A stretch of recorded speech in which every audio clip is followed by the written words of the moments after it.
What started as the worst night of Sarah Thompson's career became the moment that changed everything. She never expected to find herself sobbing uncontrollably in the executive parking garage at midnight, and she certainly never imagined that a stranger carrying takeout containers would become the person who finally helped her face the demons that had been haunting her for 23 years. Before we jump back in, tell us where you're tuning in from, and if this story touches you, make sure you're subscribed, because tomorrow I've saved something extra special for you. Sometimes the people we least expect to understand us are exactly the ones we need most. Sarah Thompson had built Thompson Industries from a small tech startup into a Fortune 500 company, but on this particular Tuesday night in October, none of that success mattered. She sat behind the wheel of her silver Mercedes in the empty executive parking garage, mascara streaking down her cheeks as violent sobs shook her entire body. The quarterly board meeting had been a disaster, not because of poor performance or financial troubles, but because of a single question from board member Margaret Chen that had shattered the carefully constructed walls Sarah had spent decades building around her past. The question had been innocent enough. Margaret had simply asked about Sarah's early childhood experiences with technology, wondering if there was a personal story that could be included in the upcoming company biography. But those words had triggered something deep and painful that Sarah thought she had buried forever. Suddenly, she was 8 years old again, hiding in a foster home closet while her temporary guardian screamed at her for touching the family computer. She could hear the voice that had haunted her dreams for over 2 decades, telling her she was worthless, that she would never amount to anything, that children like her didn't deserve nice things. Sarah had managed to maintain her composure during the meeting, giving a vague response about always being interested in technology before smoothly redirecting the conversation to market projections. But the moment the boardroom doors closed behind her, panic had set in. She had rushed to her office, grabbed her keys, and fled to the parking garage where she now sat trembling in the darkness, overwhelmed by memories she had worked so hard to suppress. The irony wasn't lost on her that she was crying in a car that cost more than most people made in a year, wearing a designer suit that could feed a family for months. She had everything she had ever dreamed of as a scared little girl bouncing between foster homes, yet she felt more alone and terrified than she had in years. Success had been her shield, her way of proving to the world and to herself that she was worthy of respect and love. But tonight, that shield felt paper-thin, useless against the emotional storm that Margaret's innocent question had unleashed. Sarah's phone buzzed constantly with messages from her assistant, her board members, and various department heads, all wondering where she had disappeared to after the meeting. She ignored them all, unable to imagine facing another human being while feeling so raw and exposed. The parking garage was supposed to be her sanctuary, the one place where she could fall apart without witnesses, without having to maintain the iron control that had become her trademark. She never expected that someone else would be there, walking between the concrete pillars at nearly midnight, carrying containers of leftover food and looking like he had his own heavy burden to bear. Mike Rodriguez was exhausted as he made his way through the parking garage, balancing 2 containers of leftover soup from Romano's diner where he had just finished his double shift. His feet ached from 14 hours of serving tables, taking orders, and pretending to smile while customers complained about everything from the temperature of their coffee to the speed of their service. Preparing and narrating this story took us a lot of time, so if you are enjoying it, subscribe to our channel. It means a lot to us. Now, back to the story. The tips had been decent tonight, enough to cover Tommy's school supplies for next week, and maybe even a small toy if there was anything left over. But as he walked toward the bus stop, all Mike could think about was getting home to his 6-year-old son, who was probably already asleep on their neighbor Mrs. Patterson's couch. The executive parking garage was a shortcut Mike had discovered months ago when he started working the late shift. It saved him 10 minutes of walking around the building, and those 10 minutes meant everything when you were racing to catch the last bus of the night. The security guard, an older man named Frank, had stopped questioning Mike's presence after seeing him pass through consistently for weeks. Frank understood what it meant to work hard for little pay, and he never bothered the quiet man who clearly just wanted to get home to his family. Mike was halfway across the garage when he heard it, a sound so raw and heartbroken that it stopped him in his tracks. Someone was crying, not the gentle tears of disappointment or frustration, but the kind of desperate sobbing that came from deep, emotional pain. The sound echoed off the concrete walls, making it difficult to pinpoint exactly where it was coming from. Mike hesitated. clutching his takeout containers tighter. His first instinct was to keep walking, to mind his own business and let whoever it was work through their problems privately. He had enough struggles of his own without getting involved in someone else's crisis. But something about the sound wouldn't let him leave. Maybe it was because he recognized that particular type of crying, the kind that happened when you thought you were completely alone and safe to fall apart. He had done plenty of that kind of crying himself during the first year after his wife Elena's death, when Tommy was sleeping and Mike thought no one could hear him grieving in their tiny kitchen. Or maybe it was because his late wife had always taught him that when someone was in real pain, you didn't just walk away, regardless of whether you knew them or not. Mike followed the sound carefully, moving between the expensive cars that filled the executive level of the garage. Most of these vehicles cost more than he would make in 5 years. Sleek machines that represented a world so far removed from his daily reality that they might as well have been spaceships. He felt out of place among the luxury sedans and sports cars, his worn work shoes squeaking slightly on the polished concrete floor. But the crying was getting louder, more desperate, and Mike's concern for whoever was in distress overrode his discomfort about being somewhere he clearly didn't belong. When he finally located the source of the sound, Mike was shocked to see a woman in an expensive business suit sitting in a silver Mercedes, her hands covering her face as her entire body shook with sobs. Even in the dim lighting of the parking garage, he could see that she was well-dressed, successful-looking, the kind of person who probably never had to worry about making rent or choosing between groceries and medical bills. But her pain was unmistakably real, and Mike found himself stepping closer, despite every logical voice in his head telling him to keep walking. He stood there for a moment, uncertain about what to do. This woman was clearly someone important, someone with money and status who lived in a completely different world than his own. What could he possibly say or do that would help? What business did a diner server have approaching what was obviously a high-powered executive having some kind of breakdown? Mike looked down at his stained apron and his containers of leftover soup, feeling suddenly aware of how he must appear to someone who owned a car worth more than his annual salary. But Elena's voice echoed in his memory, reminding him that pain was pain, regardless of someone's bank account or job title. She had always believed that when someone was hurting, your first response should be compassion, not judgment about whether they deserved help based on their circumstances. Elena had been the kind of person who would have already approached the crying woman, offering tissues and a listening ear without worrying about social boundaries or economic differences. Mike took a deep breath and gently knocked on the passenger side window.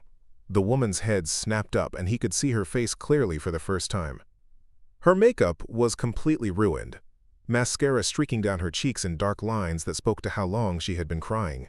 Her eyes were red and swollen, filled with a kind of desperate panic that Mike recognized from his own darkest moments.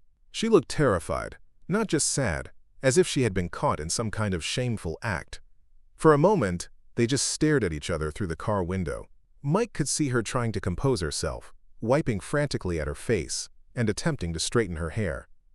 She was clearly mortified that someone had witnessed her breakdown, especially someone she didn't know.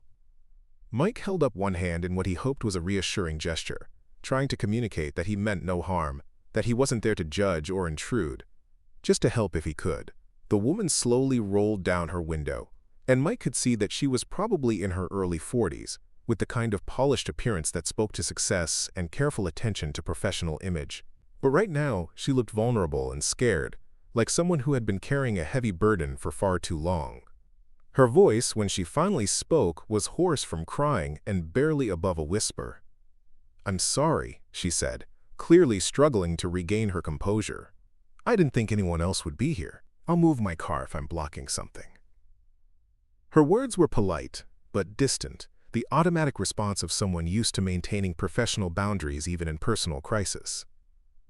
Mike could tell she was embarrassed and probably hoping he would just accept her apology and leave her alone to continue falling apart in private. But Mike had seen enough pain in his own life to recognize when someone was drowning, and this woman was definitely drowning. He shook his head gently and held up the containers in his hands. "You're not blocking anything," he said softly. "I was just heading home from work and heard someone crying." "Are you okay?" I know that's probably a stupid question given the circumstances, but sometimes it helps to know that someone cares enough to ask. The simple kindness in his voice seemed to break something loose in Sarah Thompson, and fresh tears began streaming down her face. She looked at this stranger in his work clothes, holding takeout containers and offering genuine concern to someone he had never met, and something about his unpretentious compassion made her feel safe enough to be honest. "No," she whispered, "I'm not okay at all." Mike felt his chest tighten at the raw honesty in Sarah's voice. There was something about the way she said those 4 words that told him this wasn't just about a bad day at work or a failed business deal. This was deeper, more personal, the kind of pain that came from old wounds that never properly healed. He set his takeout containers on the hood of the car next to hers and moved closer, his natural instinct to help overriding any concern about social boundaries or appropriate workplace behavior. "Would you like to talk about it?" Mike asked gently. "Sometimes it helps to say things out loud to someone who doesn't know your whole story. No judgment, no advice unless you want it, just someone to listen." He had learned this lesson the hard way during his own grieving process, when well-meaning friends and family members had tried to fix his pain with platitudes and solutions, when all he really needed was for someone to acknowledge that his hurt was real and valid.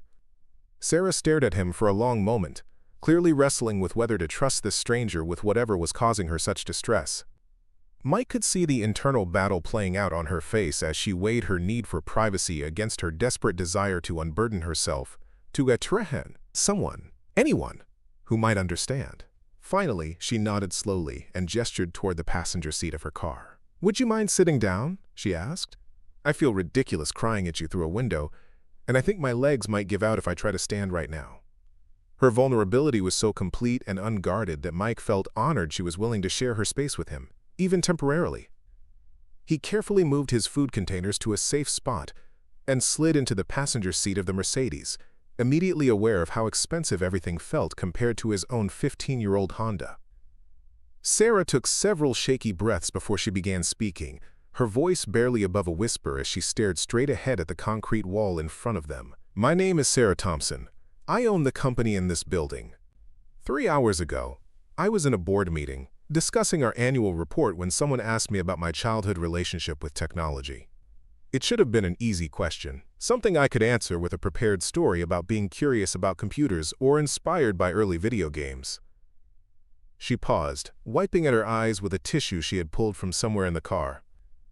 "Instead, I completely panicked, because the truth is that my childhood relationship with technology involved being beaten for touching a computer when I was 8 years old. My foster father found me trying to figure out how a word processing program worked, and he dragged me away from the desk so violently that I still have a scar on my shoulder from where he threw me against the doorframe." Mike felt his stomach drop as Sarah's words sank in. He had suspected her pain came from something serious, but hearing her describe childhood abuse so matter-of-factly made him want to find whoever had hurt her and make them pay for what they had done to an innocent child. Instead, he remained quietly supportive, understanding that what Sarah needed right now was someone to witness her truth, not someone to get angry on her behalf. "I spent most of my childhood in the foster care system," Sarah continued, her voice growing stronger as she spoke. 12 different homes between the ages of 5 and 18. Some were okay, some were neglectful, and a few were actively harmful. The one where I got hurt for touching the computer was run by people who saw foster children as sources of government income, not as human beings who deserved love and encouragement. They had rules about everything we could and couldn't touch, and technology was strictly forbidden for kids like me." She turned to look at Mike directly for the first time since he had gotten in the car, and he could see decades of buried pain in her eyes. "Do you know what it's like to build your entire adult life around proving that you're worthy of respect, only to have one innocent question make you realize that you're still that scared little girl who believes she doesn't deserve good things? I've spent 23 years becoming successful, powerful, independent, and tonight I discovered that none of it has actually healed the damage that was done to me." Mike nodded slowly, understanding more than Sarah probably realized. "After my wife died, I spent months convinced that I was failing at everything that mattered. I would look at my son and see all the ways I wasn't measuring up to the parent he deserved, all the opportunities I couldn't provide, all the stability I couldn't guarantee. It didn't matter that I was working 2 jobs and doing my best with impossible circumstances. All I could see were my limitations and failures. Sarah looked surprised that this stranger was sharing something so personal with her, but Mike could see that his honesty was helping her feel less alone in her pain. "The difference is that you were dealing with a recent loss," she said. "I've been carrying this around for decades, and I thought I had moved past it. I thought success would be enough to prove to myself and everyone else that I wasn't that worthless foster kid anymore." "But success doesn't heal trauma," Mike said gently. "It just gives us better distractions from dealing with it. My wife used to say that pain doesn't disappear just because we ignore it or pile achievements on top of it. It just waits for a quiet moment to remind us that it's still there, still needing attention." He could see Sarah absorbing his words, recognizing the truth in them even though it was clearly difficult to accept. "The worst part," Sarah continued, "is that I've built my entire identity around being strong and in control. I'm the CEO, who never shows weakness, who makes tough decisions without flinching, who can handle any crisis that comes my way. But tonight, a simple question about my childhood reduced me to sobbing in a parking garage like a broken child. How am I supposed to lead a company when I can't even handle a conversation about my past?" Mike could hear the self-recrimination in her voice, the harsh judgment she was applying to her own human response to trauma. "You know what I see when I look at you?" he asked. "I see someone who survived 12 different foster homes and still managed to build a successful company. I see someone who experienced abuse and neglect, but didn't let it stop her from achieving her goals. I see someone who's been carrying emotional wounds for decades and is finally brave enough to acknowledge that they hurt." Sarah's eyes filled with fresh tears, but these seemed different from the desperate sobs Mike had heard earlier.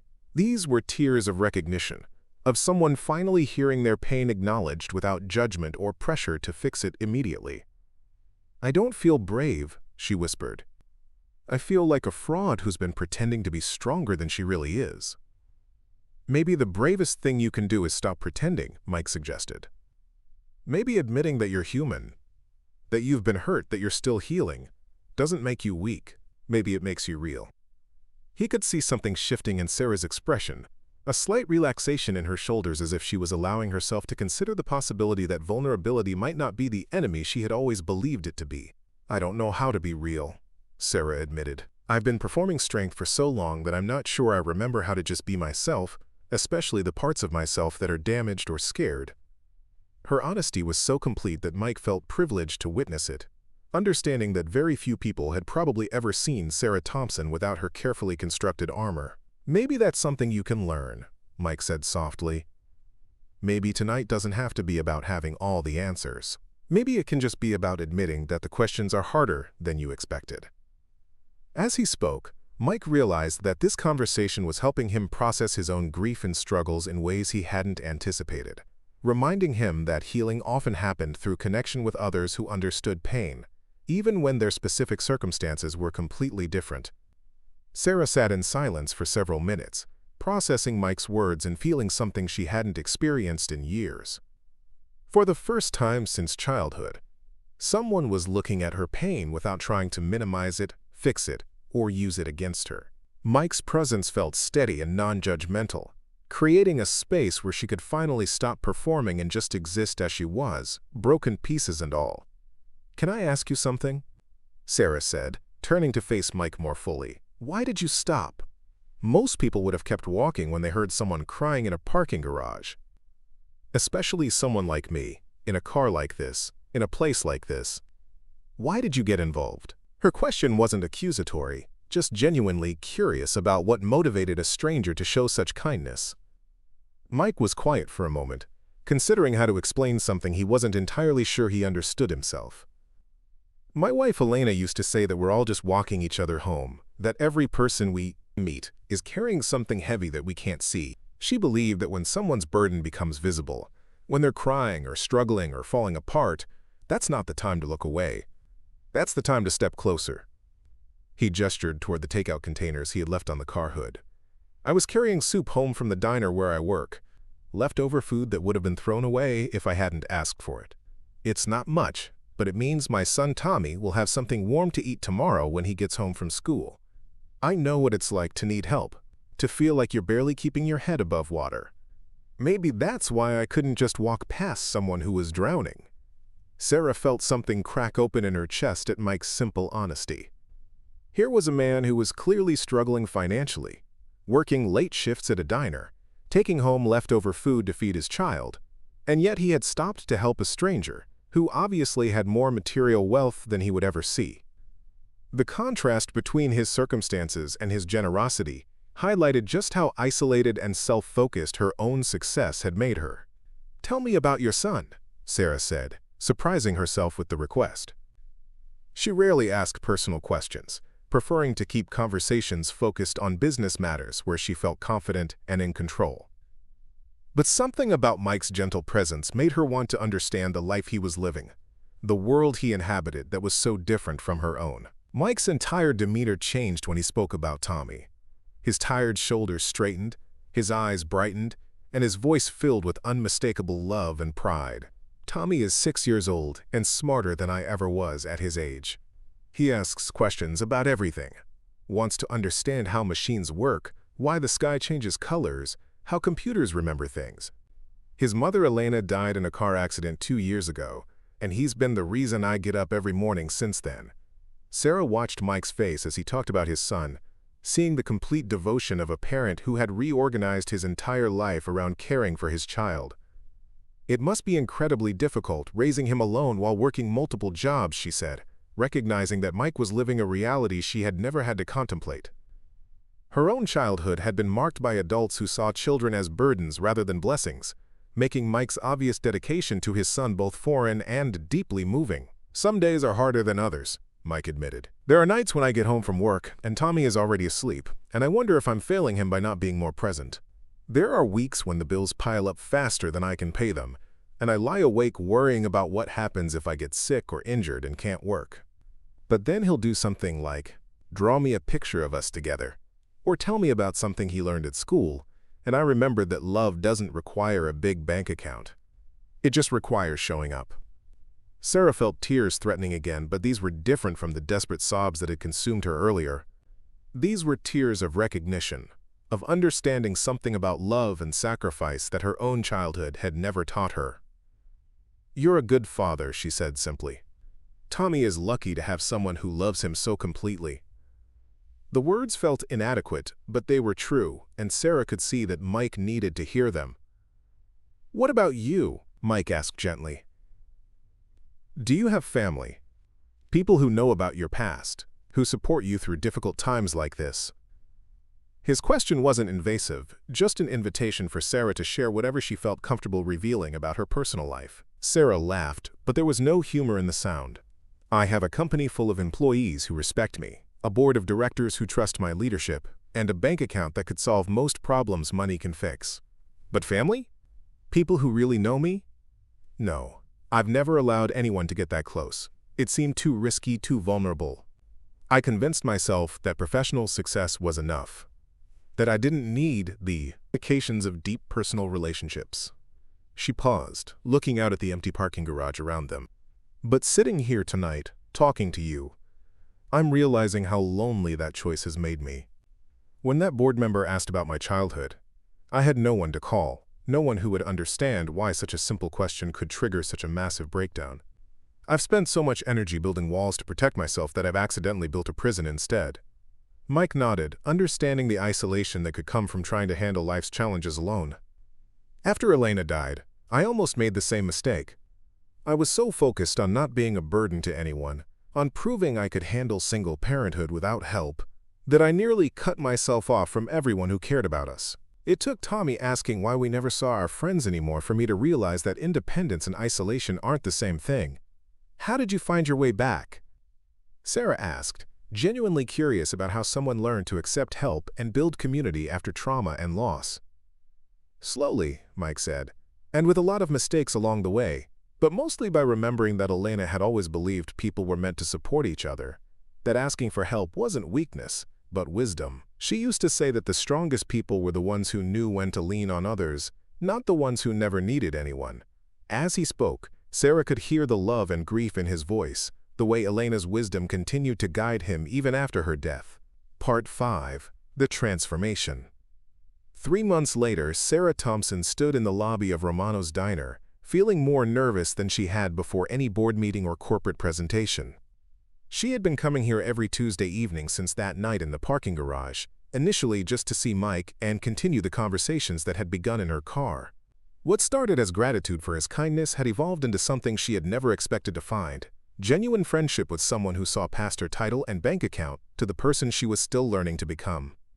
Tonight was different, though. Tonight, she was finally going to meet Tommy, the 6-year-old boy whose father had inadvertently saved her from drowning in her own past.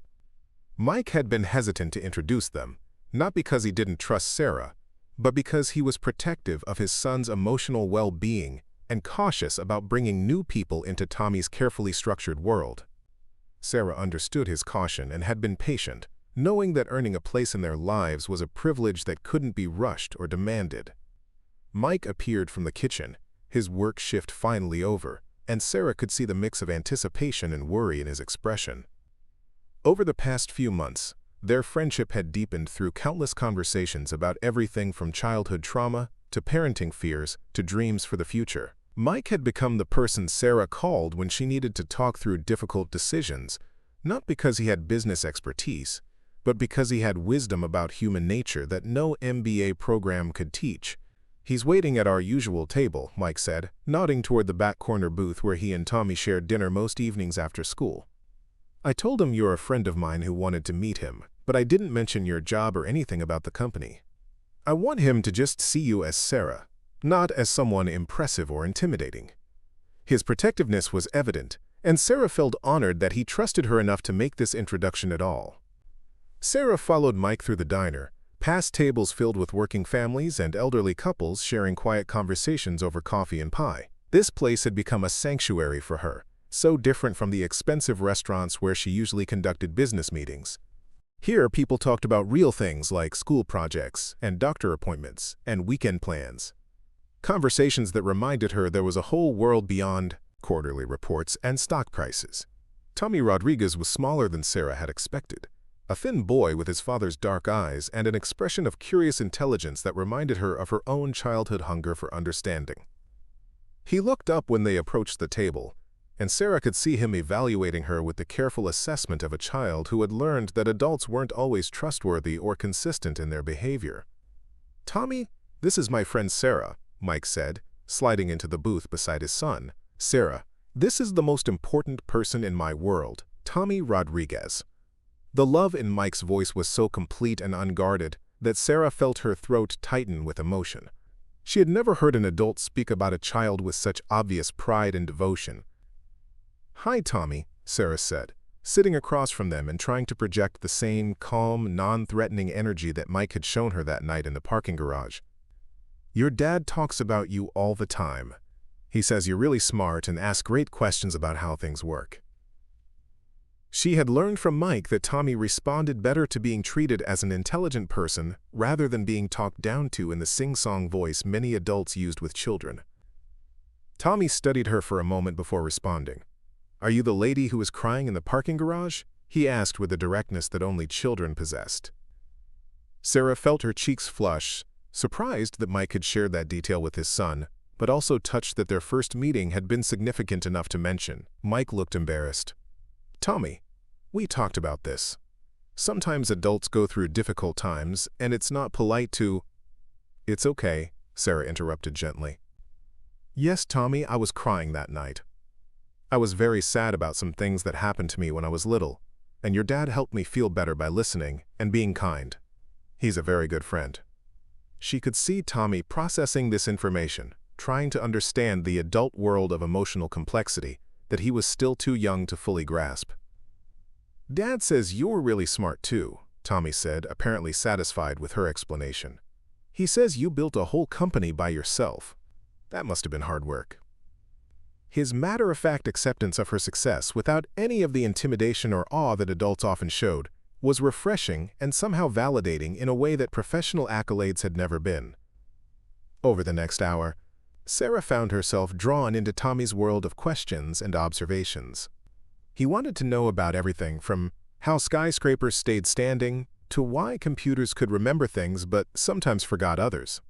His curiosity was infectious, And Sarah realized she was enjoying herself in a way she hadn't experienced since her own childhood, when learning new things had been purely about wonder rather than strategic advantage.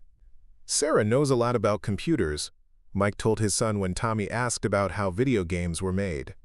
Maybe she could explain some things better than I can. Sarah caught the subtle trust in Mike's suggestion, the way he was offering her a chance to connect with Tommy through shared interests rather than trying to force a relationship. As Sarah explained basic programming concepts using analogies that a 6-year-old could understand, she watched Tommy's face light up with comprehension and excitement. His quick grasp of complex ideas reminded her of herself at that age, before foster homes and abuse had taught her that curiosity was dangerous and intelligence was something to hide rather than celebrate. "Do you think I could learn to make computer games someday?" Tommy asked, his eyes bright with possibility. Sarah felt something shift in her chest, a protectiveness and hope for this child's future that caught her completely off guard. "I think you could learn to do anything you set your mind to," Sarah said, meaning every word. "You're already asking the right questions, which is the most important part of learning anything new." She looked at Mike, seeing the quiet pride in his expression as he watched his son engage with ideas and possibilities. After Tommy excused himself to use the restroom, Mike turned to Sarah with an expression of gratitude and something deeper that she was still learning to recognize. "Thank you," he said simply. "You talked to him like he was a real person with real thoughts, not just a cute kid to pat on the head. That means more to me than you probably realize." Sarah felt tears threatening again, but these were tears of gratitude rather than pain. "He's remarkable, Mike. You've raised an incredible human being." She paused, struggling to find words for feelings she had never experienced before. "I need to tell you something. These past 3 months, getting to know you, having someone to talk to who doesn't want anything from me except honest conversation, it's changed something fundamental about how I see the world and my place in it." Mike nodded, understanding without needing detailed explanations. "You've changed things for us, too. Having someone believe that what I do matters, that being a good father is as important as any career success, that's given me confidence I didn't know I was missing." He looked toward the restroom where Tommy had disappeared. "And seeing you with Tommy tonight, watching you take his questions seriously and treat him like his thoughts are important, that's exactly what he needs from the adults in his life." When Tommy returned to the table, he surprised Sarah by sliding into the booth beside her instead of returning to his father's side. "Sarah," he said with the earnestness that only children could manage, "would you like to come have dinner with us at our apartment sometime? Dad makes really good spaghetti, and I could show you the robot I'm building with Lego blocks."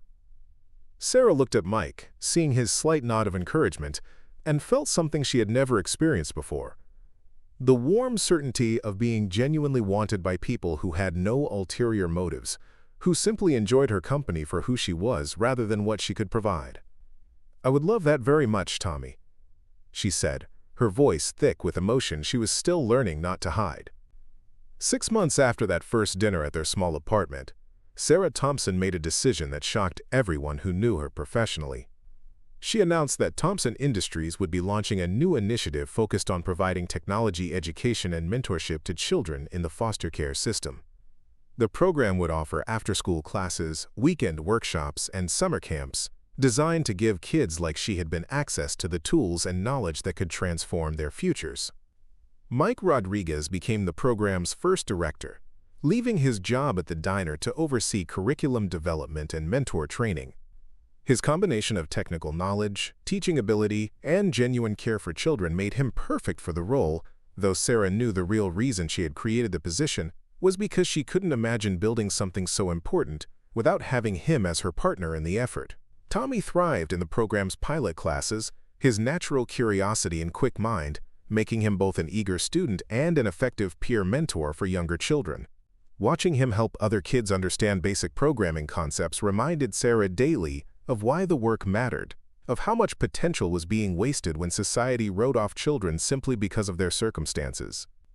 But the most significant change was in Sarah herself. The panic attacks that had plagued her since childhood gradually subsided as she learned to talk about her past openly rather than hiding it behind professional achievements. She started therapy, something she had resisted for years, and began the slow work of healing wounds that success had never been able to touch. She also began opening her life to the kind of personal relationships she had always avoided. Mike and Tommy became her chosen family, the people she called when she had good news to share or problems that needed perspective. Their small apartment became a second home where she could exist without performance or pretense, where she was valued for her willingness to help with homework or her ability to make Tommy laugh rather than her quarterly profit margins. One evening, as the three of them worked together on Tommy's latest robot project in their living room, Sarah realized that the little girl who had been beaten for touching a computer had finally found her way to exactly where she was meant to be. Not in a corner office or a luxury car, but sitting on a worn couch with people who loved her, using technology not to prove her worth but to nurture the potential in a child who reminded her that curiosity was still the most powerful force in the world. Mike looked up from the instruction manual he was studying and caught her watching them with tears of gratitude in her eyes. "You okay?" he asked softly, the same gentle concern in his voice that had stopped her from drowning in a parking garage almost a year earlier. "I'm perfect," Sarah said, meaning it completely for the first time in her adult life. "I'm exactly where I belong."